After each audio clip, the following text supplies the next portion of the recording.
I am Setra Stevenson. I am originally from Detroit, Michigan. I moved here to Dallas, Texas in 2012. I'm a mom of three amazing, well, I guess I could say adult slash teenager. I have a 29-year-old, a 28-year-old daughter, and a 17-year-old son who's a senior in high school, so I'm going to be an empty nester soon. And I'm an author. I am a business owner. I have a magazine called You're Worth It. I'm an inspirational speaker. Some people may say, well, what is an inspirational speaker slash motivational speaker? I tell people I want to inspire people when they hear me rather than just motivate them and cheer them up and then they go home and nothing happens. So that's me, pretty much what I do. I speak very openly about domestic violence. I am a survivor of domestic violence wow, how long ago it's been? It's been about 15 years where my ex-husband, he tried to kill me in front of my kids. My oldest son was 12 at the time, my youngest son was 2, and our divorce was final on a Friday.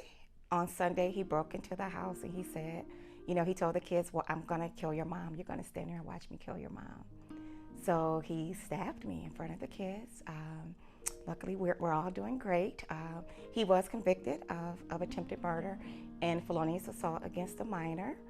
And so I speak a lot about domestic violence. When I moved here to Texas, I never shared my story. This happened back in Michigan.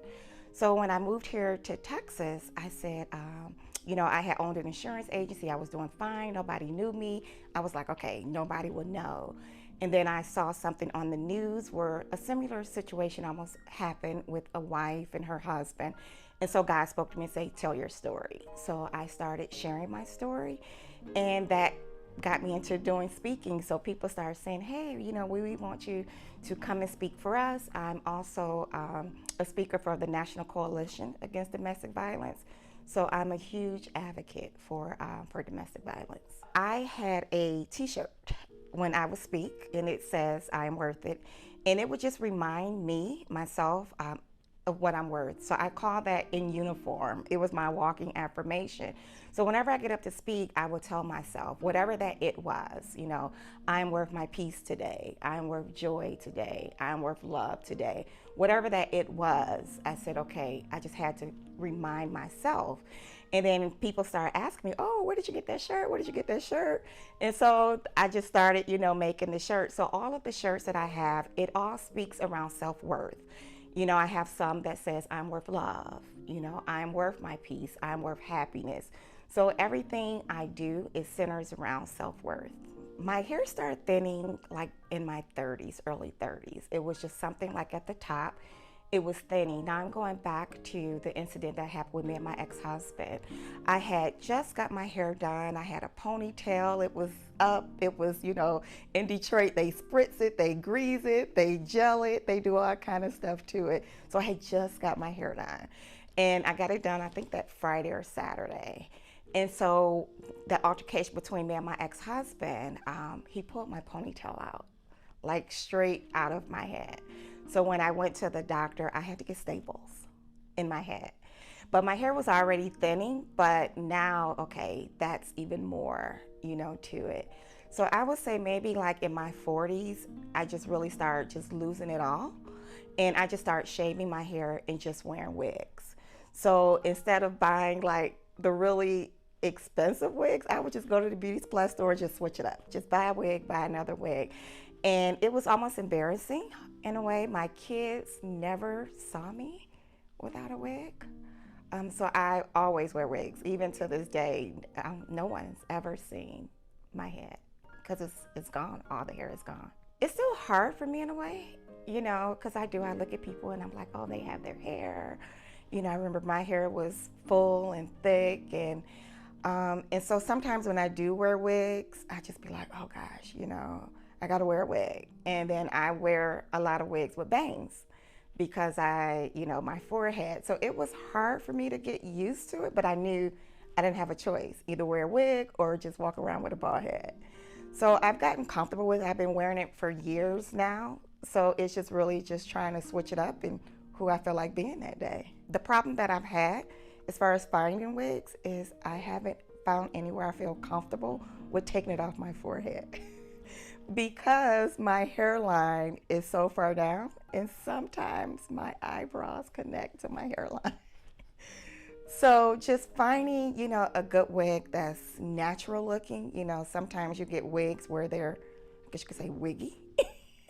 And so just finding something where it's just natural, where people will believe that it's mine because I'm already feeling some type of way because I know I have to wear them. Some people wear them because they want to wear them. I know I have to wear it. So I want it to look more natural where people are not really looking at it, like, oh, she has on a wig, because I already feel bad anyway. Embrace it. Embrace it. Because now wigs, a lot of people are wearing them. Just feel confident, and that's why I talk a lot about self-worth. Just know that you're beautiful. Just know, whatever it is that you're going through, that it's okay. And just embrace it and just look good. Sometimes, even though I know how I'm feeling inside, but I just try to smile and just say, hey, I look cute today, and just have fun with it. The name of the book is called You're Worth It. Is go after your dreams and achieve the impossible. And the reason why I say achieve the impossible, because people think that things are impossible. It's not.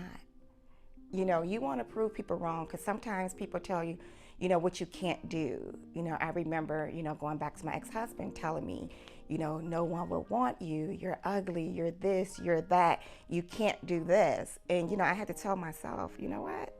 No, I'm not. I'm beautiful. I can do it. If no one wants me, which I'm sure there's people that do, but I'm okay with that. I love who I am. So You're Worth It is just really just telling people, just go after your dreams. You define your own worth. Don't let people tell you what you can and what you cannot do. It's totally up to what you believe. We have to change our mindset. We are what we believe. So the more you tell yourself and put those positive affirmations in your mind, your body is going to reflect that. So when you get up in the morning, and I know Mary J. Blige, her song, Good Morning Gorgeous, but you have to tell yourself that.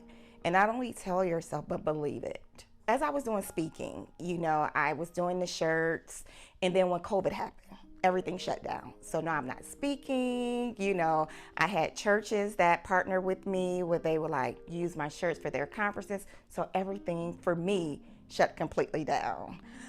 So what I did, it was a good thing in a way. It was bad, but it was good because I was able to come up with the different designs for the shirts and the armbands. I came up with a whole line of things during COVID.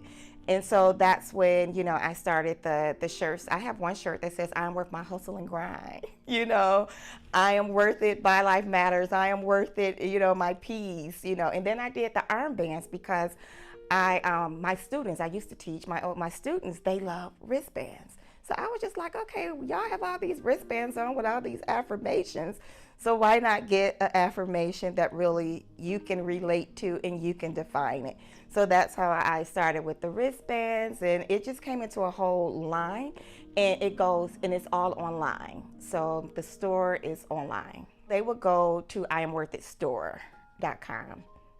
I would just say you define, it all goes back to worth again. You define your worth, you're worth it, whatever that it is for you. You may wake up one morning and say, you know what, I am worth cleaning this house today. I am worth my husband, my wife, my kids, whatever that is, you have to embrace it and just be okay with it. Just tell yourself, you're beautiful, you're gorgeous. Just keep pouring those affirmations into yourself. And I'm going to go to a story years ago with my oldest kids when they were teenagers, right? So I would write these affirmations all over the house, but I would put it in a question. Why are you successful? Why are you beautiful? And so his friends and them, they would come around and they'd be like, what's wrong with your mother? Because I'll put why am I living in this mansion? Why am I driving a Bentley? And they was like, she do know where she live and what she's driving, right? But I had to trigger my brain, because every time I saw those questions, I answered them. Why am I? Why am I? So that goes back like now today, I still have the affirmations, I am worth this or I am worth that. And why am I this? And one of my sons, his friends, they're grown now. So he came and he said, I remember when we were kids, you had those affirmations all around the house. He does them now for himself. And I say, yes, because now when you tell yourself those things, you act toward it. I did vision board years ago and I put Texas on there. Didn't even realize how it connected. And I was thinking about it a few years ago. I said, wait a minute. I remember I put Texas on my vision board like that was like almost 20 years ago. And look, I'm here in Texas. So whatever it is that you want, whatever it is that people say, oh, you can't have, you can't do, ignore that because you are worth whatever it is you believe.